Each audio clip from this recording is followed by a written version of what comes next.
नमस्कार प्रिय बच्चों, मैं डॉक्टर अमित रंजन एक बार फिर से आप सबका अपने YouTube चैनल बीपीएससी जोन पर स्वागत करता हूं। आज हम लोग जिस विषय पर चर्चा करने वाले हैं, जिस टॉपिक पर मैं आपसे बातचीत करने वाला हूं, वह है जूठन आत्मकथा ओम प्रकाश वाल्मीकि के द्वारा लिखा हुआ।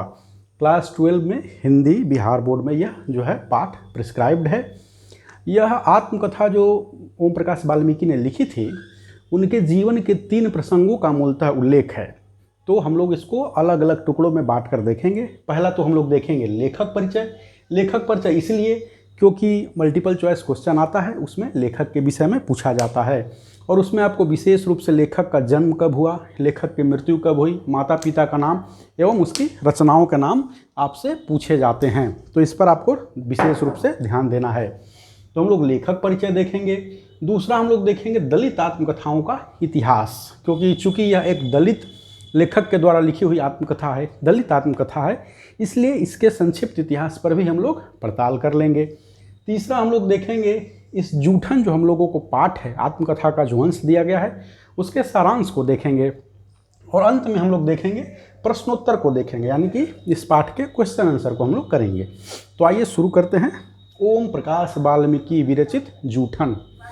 सबसे पहले तो लेखक परिचय हम लोग देख लेते हैं। ओम प्रकाश वाल्मीकि जी का जन्म जो हुआ था 1950 में हुआ था और इनकी मृत्यु जो हुई थी वह 2013 ईस्वी में हुई थी। 2013 ईस्वी यानी कि याद करने के लिए सिर्फ बता रहा हूँ, बीजेपी जब सत्ता में आई थी उसके ठीक 1 साल पहले 2014 में सत्ता में आई थी, 2013 में इनकी मृत्यु हो गई। आप ये डेट भी याद रखिएगा, क्योंकि मल्टीपल चॉइस क्वेश्चन में मैंने देखा है कि डेट सहित आता है। तो आप 30 जून 1950 और मृत्यु 17 नवंबर, 14 नवंबर को बाल दिवस मनाते हैं। बाल दिवस के 3 दिन बाद इनकी मृत्यु हो गई, 17 नवंबर 2013 को। इनका जन्म कहाँ हुआ था? बरला मुजफ्फरनगर में हुआ था। बिहार में मुजफ्फरपुर है, लीची के लिए प्रसिद्ध है।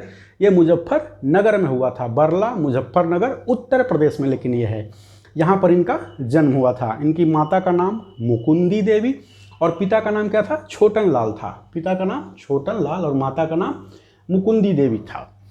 शिक्षा दीक्षा की जहाँ तक बात करें बच्चों, तो ये काफ़ी पढ़े लिखे थे। वैसे ये इंटर में एक बार संभवतः फेल कर गए थे कुछ कारणों से, व्यक्तिगत कारणों से, लेकिन काफ़ी पढ़े लिखे थे बच्चों ये।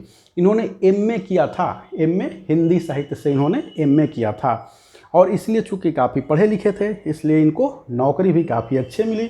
तो ये क्या करते थे कि देहरादून के जो ऑर्डिनेंस फैक्ट्री है, आयुधशाला, वहाँ पर क्या थे? पहले ये अप्रेंटिस थे। अप्रेंटिस मीन्स प्रशिक्षु। उसके बाद ये हुए ड्राफ्ट्समैन, दस्तावेज का देख रेख जो करता है, जो बनाता है, ड्राफ्ट्समैन हुए और अंत में अधिकारी के पद से वहाँ पर रिटायर हुए। आगे हम लोग देखते हैं इनकी रचनाओं के बारे में। इनकी रचनाओं से सवाल किसी भी मल्टीपल चॉइस क्वेश्चन में, जैसा कि मैंने पहले ही बताया था आप लोगों को, आपसे सवाल जो क्वेश्चन फ्रेमिंग जोन है वह है उनकी जन्म और मृत्यु डेट सहित, ठीक है। उसके साथ ही साथ जो है उनके माता पिता का नाम और उनकी रचनाओं को दे देकर आपसे पूछेगा कि यह किसकी रचना है। तो ओम प्रकाश वाल्मीकि ने कविता भी लिखा, कहानी संग्रह भी लिखा और इन्होंने आत्मकथा जो बहुत प्रसिद्ध हुआ, उसके बाद इन्होंने जो है आलोचना पुस्तक भी लिखी। तो एक एक करके हम लोग देखते हैं। कविता में है इनका 3 कविता संग्रह आया। कविता संग्रह मतलब क्या? 50-60 कविताएं, 40 कविताएं हमने लिखी और उसको एक कविता के बुक के रूप में दे दिया, तो वो कविता संग्रह हो गया। तो इनकी कविता संग्रह का नाम क्या है? सदियों का संताप, बस बहुत हुआ, अब और नहीं, ठीक है। 3 कविता संग्रह है, ठीक है। इसको याद करने के लिए आप लोग ऐसे कर सकते हैं, सदियों का संताप झेलते झेलते अब थक चुकी हूँ मैं, या थक चुका हूँ मैं, बस बहुत हो चुका, अब और नहीं, ठीक है। इसको वाक्य में बना के, मैं बस याद करने की टेक्निक बता रहा हूँ कि एक वाक्य बनाकर एक कहानी का छोटा सा निर्माण करके आप याद रखेंगे। सदियों का संताप, बस बहुत हुआ, अब और नहीं, ठीक है। इन्होंने जो कहानी लिखी, कहानी संग्रह भी 2 है इनका, एक है घुसपैठिए और दूसरा है सलाम। इसको भी आप वाक्य बनाकर याद कर सकते हैं कि जम्मू कश्मीर में घुसपैठ करने वाले घुसपैठियों को सेना सलामी नहीं देती है, ठीक है। आप ऐसे कल्पना कीजिए कि पाकिस्तान का घुसपैठ कर रहा है तो सेना है उसको या तो गोली से सलामी दे रही है या उसको सलामी नहीं देती है, इस तरह से। तो इनका कहानी संग्रह है घुसपैठिए और सलाम। घुसपैठिए और सलाम इनका कहानी संग्रह है। अब आइए आत्मकथा। आत्मकथा बहुत फेमस, जूठन, उसी के 3 अंशों को हम लोगों को यहाँ पर पढ़ना है। आत्मकथा इनका क्या है, जूठन, जो कि 2 भाग में है। बहुत प्रसिद्ध हुआ था, 1997 में छपा था। इसके बाद इन्होंने जो आलोचना कर्म भी किया है, आलोचना कर्म भी इन्होंने किया है और वो काफ़ी प्रसिद्ध रहा था, वह था दलित साहित्य का सौंदर्य शास्त्र। इनकी जो आलोचना की पुस्तक है वह थी दलित साहित्य का सौंदर्य शास्त्र।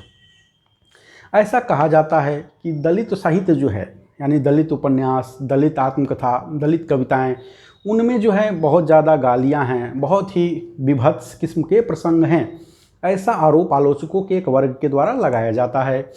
तो दलित या फिर दूसरे भी आलोचक वर्ग हैं या जो दलित आलोचक हैं, वो क्या कहते हैं कि आप जो है यह कहकर कि हमारी रचनाओं में गालियां हैं, फुहड़ता है, कह के हमारी रचनाओं को आप खारिज कर देते हैं।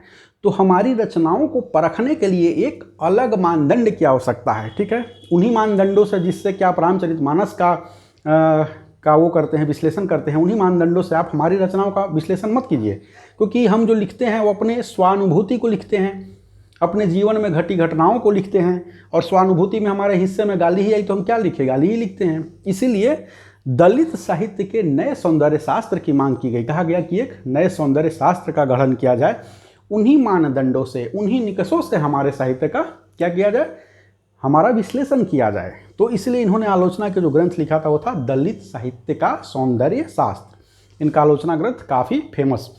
इन्होंने एक नाट्य मंडली का भी को भी इन्होंने प्रश्रय दिया, एक निर्माण किया, उसका नाम था मेघदूत। ये भी याद रखने वाली बात है, बहुत इंपॉर्टेंट है कि नाट्य मंडली जो है एक मेघदूत, इसको इन्होंने महाराष्ट्र में प्रश्रय दिया था। नाट्य